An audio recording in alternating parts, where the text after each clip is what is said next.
नमस्कार किसान भाइयों, रबी 2024-25 चल रहा है।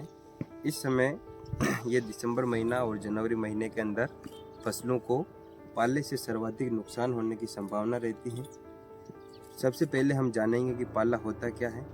तो ये किसान भाइयों, जब रात का टेम्परेचर कम हो जाता है और उसी समय अगर हवाएं चलने लग जाती हैं तो फसल की जो कोशिकाएं रहती हैं और जो तने के अंदर या पत्तियों के अंदर कोशिकाओं में जो जल होता है वो जल जम जाता है। तो उस वजह से क्या होता है, जब सुबह वापस टेम्परेचर नॉर्मल होता है और वो वापस कोशिकाएं खुलती हैं, वो जमा हुआ पानी वापस खुलता है, तो इस प्रोसेस के जो कोशिकाएं मर जाती हैं और पत्तियां सूख जाती हैं। अगर फूल आ रहे हो उस समय तो फूल जड़ जाते हैं और अध पके अगर फलों का निर्माण हो रहा है तो वो निर्माण की प्रोसेस रुक जाती है, वो वहीं के वहीं सिकुड़ जाते हैं। इस वजह से प्रोसेस अपने जो प्रोडक्शन होता है उसमें 40 से लेकर 80% तक नुकसान हो सकता है। अगर कोई पत्तेदार या आप रिजका देख सकते हो, अगर कोई घास वाली अगर अपनी फसल है तो वो फसल पूरी वहीं नष्ट हो जाती है और अपने को वापस नए सिरे से शुरुआत करनी पड़ती है।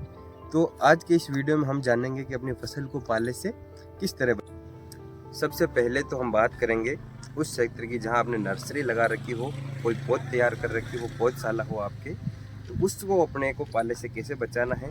तो उसको अपने को टाट या फिर हल्की फुल्की अपने कोई घास वगैरह हो उससे उस फसल को ढक देना है। जो नवनिर्मित जो पौध होती हैं वो काफ़ी कमज़ोर और नाजुक होती हैं, तो उसको अपने को बचाने के लिए ख़ास तौर से ये ढकने की प्रोसेस ज़रूर करनी है। अपन टाट या घास फूस से उसको ढका के बचा सकते हैं। अब अगर अपने फसल है कोई नॉर्मल फसल जैसे गेहूँ जो या फिर रिचका, प्याज वगैरह, सरसों, तो ऐसी फसलों को जब हवा चलती है उसकी मुख्य दिशा रहती है उत्तर पश्चिमी दिशा। तो उत्तर पश्चिमी दिशा में आप ये देख सकते हो इन किसान भाई ने कि टाट लगा रखी है या वायु का अवरोध बना रखा है। काफ़ी शानदार इन्होंने मेहनत की है और इनके जरूर इनके फायदा होगा। इस तरीके से अपने को वायु अवरोध बनाना है। ये अगर अपन टाट ये जाली अगर नहीं लगा सकते हैं ग्रीन नेट, तो अपन पेड़ पौधों की भी अपन बाड़ लगभग तैयार कर सकते हैं और या पत्थरों की दीवार अगर हो तो भी अपने को राहत मिलेगी। तो ये दूसरी चीज़ ये हो गई। अब अगर अपने जब पाला पड़ने की संभावना हो तब अपने को खेत में हल्की सिंचाई कर देनी है। नमी युक्त जो भूमि होती है वो एकदम से ठंडी नहीं होती है, उसके अंदर टेम्परेचर मेंटेन रहता है। उससे क्या कि 0 डिग्री सेल्सियस से कम नहीं होगा टेम्परेचर और इस वजह से पाले से होने वाले नुकसान से बचा जा सकता है।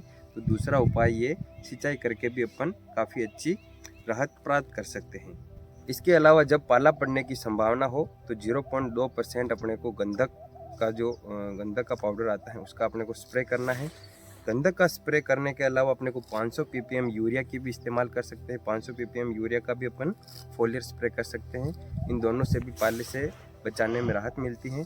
इसके अलावा किसान भाइयों एक चीज़ और है कि 0.2% गंधक के इस्तेमाल से न केवल पाले से राहत बचाव मिलेगा अपने को, बल्कि उसके अंदर जो मौजूद जो लोह तत्व रहता है उससे पौधे के अंदर जो रासायनिक संगठन में भी सुधार होता है और अपनी फसल में रोग प्रतिरोधकता और उत्पादन भी बढ़ता है।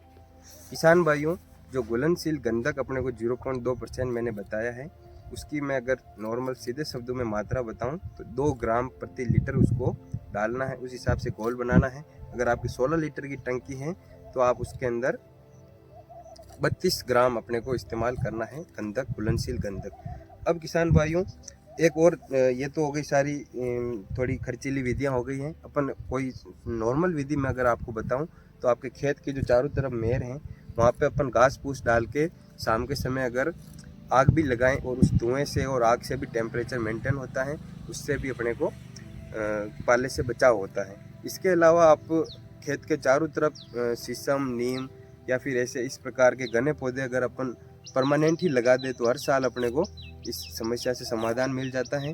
क्योंकि पौधे ठंडी हवा के जो झोंके आते हैं उससे फसल को बचाते हैं, एक अवरोध की तरह कार्य करते हैं, नेचुरल अवरोध की तरह।